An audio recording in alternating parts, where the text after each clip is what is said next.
18h sur les antennes de Lumière du Monde Télévision. Mesdames et messieurs, bonsoir et bienvenue à votre journal.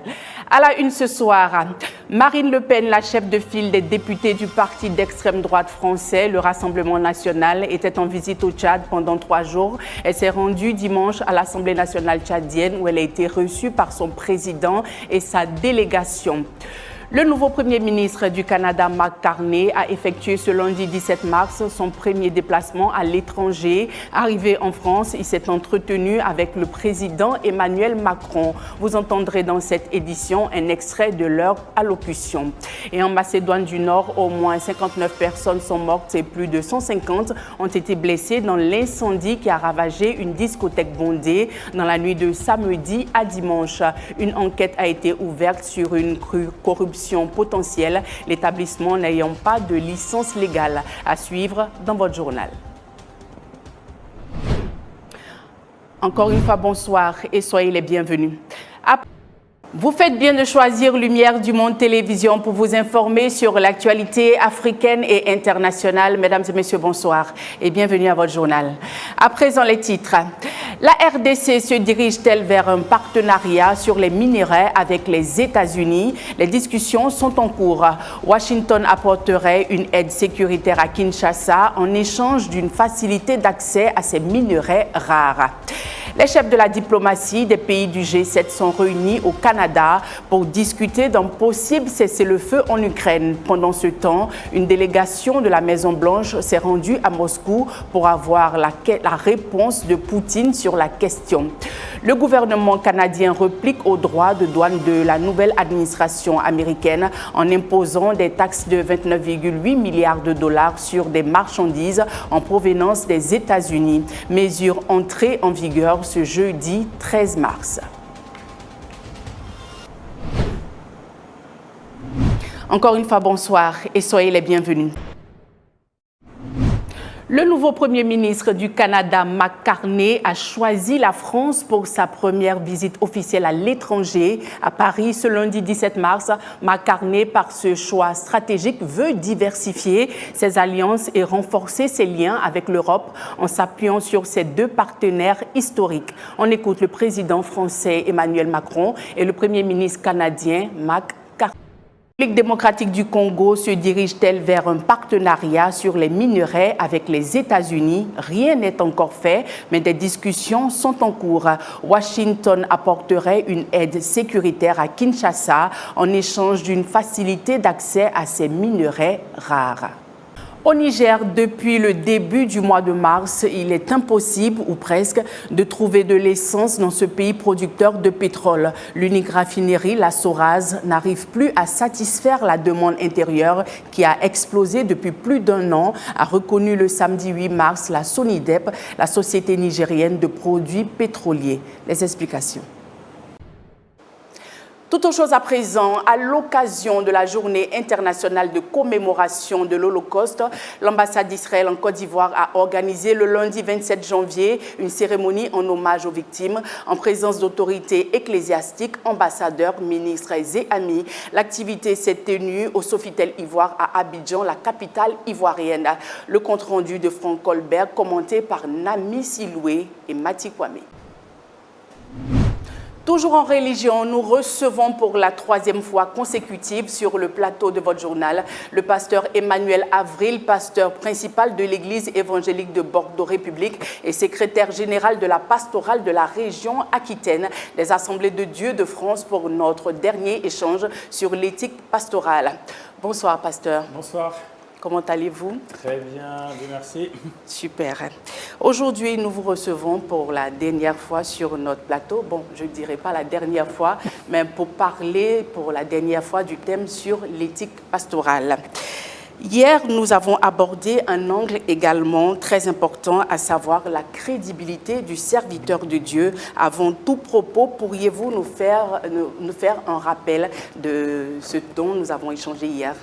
Alors hier, on a vu tout ce qui favorise en fait la crédibilité du pasteur, c'est-à-dire ce niveau de confiance qu'il peut avoir avec sa communauté, les gens qui peuvent l'entourer dans le cadre de l'exercice de son ministère. Voilà un peu pour résumer les grandes lignes. Donc il y a ce qui favorise et il y a ce qu'il va s'empêcher de faire pour éviter de tomber dans des pièges et donc de se décrédibiliser. En matière d'entrepreneuriat, nous avons l'habitude de qualifier le bon service d'une entreprise dans sa relation service-client. Il doit en être de même dans la relation du serviteur de Dieu avec son entourage, ses collègues, sa famille d'église. Quelle est donc la relation que le serviteur de Dieu devrait maintenir avec ces derniers? Qu'est-ce qu'il faut qu'il fasse et qu'est-ce qu'il ne faut pas qu'il fasse? Alors on va, sans être exhaustif, on va essayer de voir plusieurs points. D'abord, il doit considérer qu'il n'est pas en compétition avec ses collègues, mais il doit savoir qu'il sert dans la même église avec le grand E, ou dans la même équipe, on pourrait dire. Il doit se protéger d'un esprit d'indépendance et également des jeux de pouvoir.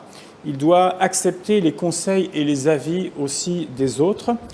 Il ne doit pas considérer ses responsabilités ou celles qui lui sont confiées comme étant pour lui une quête de pouvoir, le menant toujours plus haut dans une hiérarchie.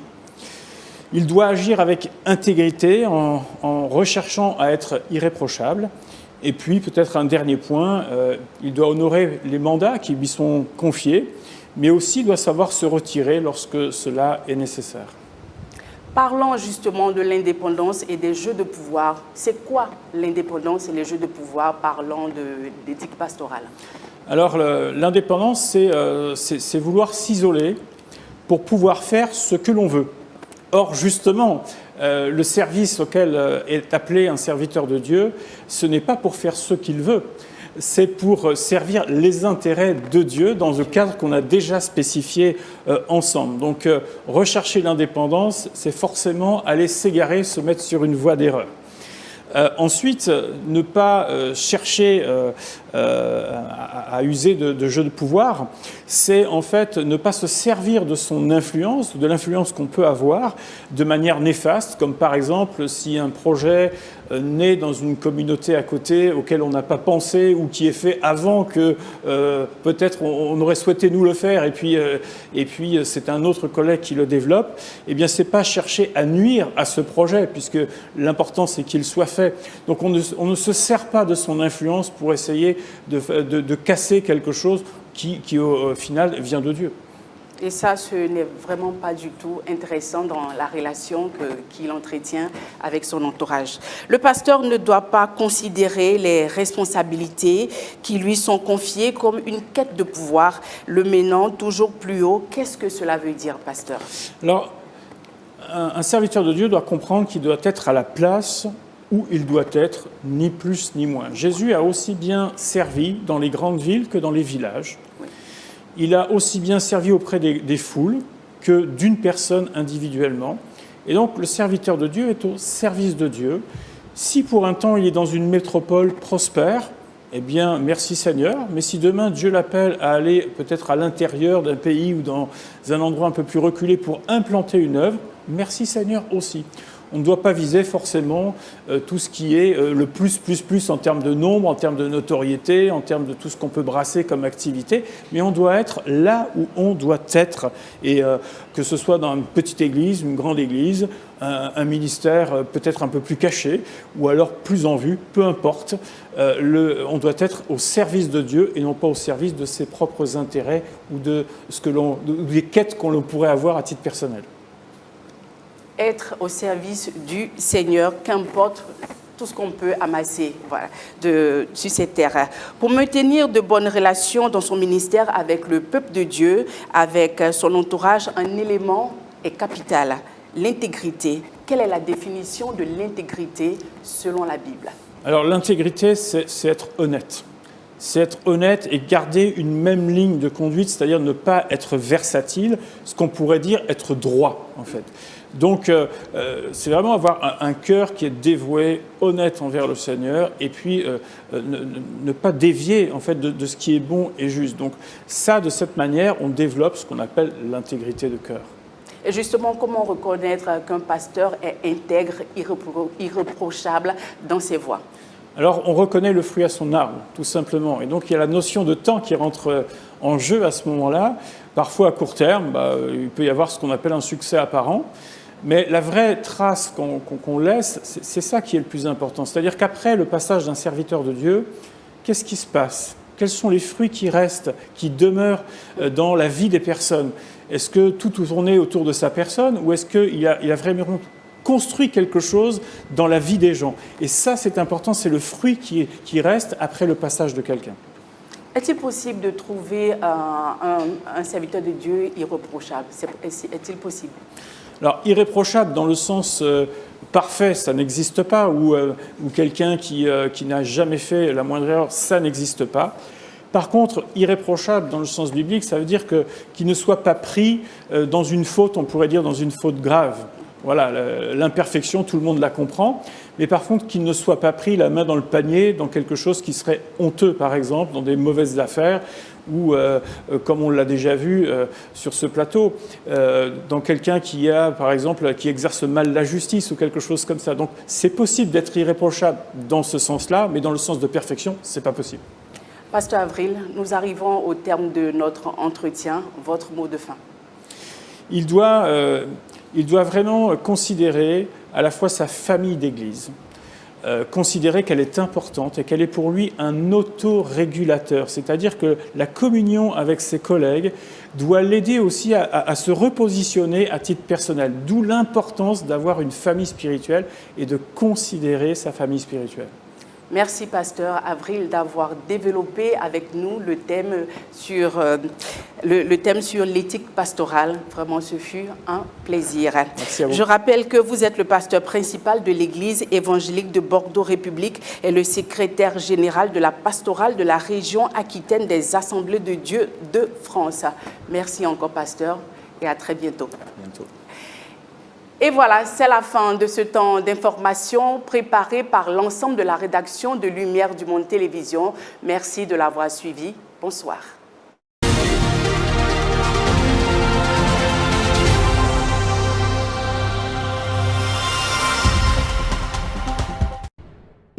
C'est la fin de votre journal. Merci de l'avoir suivi. Prochain rendez-vous demain, 18h temps universel. Bonsoir.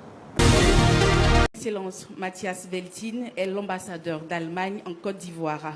Né le 1er mars 1961 à Tübingen en Allemagne, il est marié et père de 2 enfants. Il obtient son baccalauréat en 1980 et commence son service civique qu'il termine en 1981. C'est à l'université de Tübingen qu'il poursuit ses études supérieures et y obtient sa maîtrise en philosophie en 1987. Durant 2 ans, M.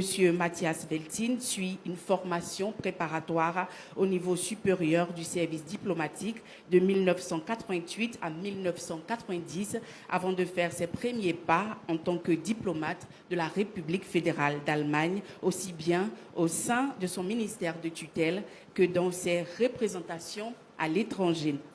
Au ministère fédéral des Affaires étrangères à Berlin, il a occupé les fonctions de chef de division adjoint et de chef de division de 1996 à 1999, de 2003 à 2007 et de 2012 à 2015. À l'étranger, il exercera dans différentes ambassades d'Allemagne, notamment de 1990 à 1993 à Moscou, en Russie, de 1993 à 1996 à Lomé, au Togo, de 1999 à 2003 à Oslo, en Norvège, de 2007 à 2012 à Abuja, au Nigeria. Depuis 2015, son Excellence M. Matthias Veltin est successivement ambassadeur à Conakry de 2015 à 2019, Lomé de 2019 à 2023 et maintenant à Abidjan, en Côte d'Ivoire. En effet, depuis août 2023, il a déposé sa valise diplomatique à Abidjan en qualité d'ambassadeur plénipotentiaire et de la République fédérale d'Allemagne en Côte d'Ivoire. Mesdames et messieurs, voici présenté l'ambassadeur d'Allemagne en Côte d'Ivoire, M. Matthias Veltin.